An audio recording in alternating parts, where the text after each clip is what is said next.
இவர் தான் நம்ம கெஸ்ட். அப்புறம் இவருடைய நண்பர் 2 பேரும் தான் கெஸ்ட். வேற யாரும் தெரியல உங்களுக்கு?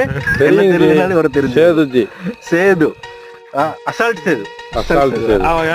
இன்ஸ்டாகிராம் இன்ஃப்ளூயன்சர் சேது உங்களுக்கு தெரியும்ல, நண்பருங்க.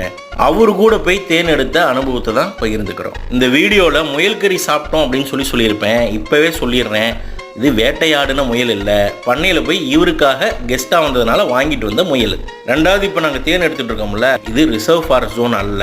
மொத்த காட்டுடைய குளிருமே எங்கள் மேலே தான் பனியாக பேஞ்சிட்டு இருந்துச்சு. அந்த மாதிரி ஒரு கடுங்குளிரில் பரோட்டாவும் நாட்டு கோழிக்கறியும் முயல் கறியும் செஞ்சு அதே காட்டில் அங்கேயே உட்காந்து சாப்பிட்டு அப்படியே ஜீரணத்துக்காக காட்டு தேனை எடுத்து சாப்பிட்ட அனுபவம். நண்பர் சேது கூட சேர்ந்து தேன் எடுத்த அனுபவம், அதே மாதிரி அங்கே காட்டுக்குள்ளாரே உட்காந்து அவரோட சாப்பிட்ட அனுபவம் மறக்க முடியாத அனுபவமாக இருந்துச்சு. இந்த மாதிரியான வீடியோஸ்லாம் உங்களுக்கு பிடிக்கும் அப்படின்னா எங்களோட சேனலை ஃபாலோ பண்ணிக்கோங்க. நன்றிங்க.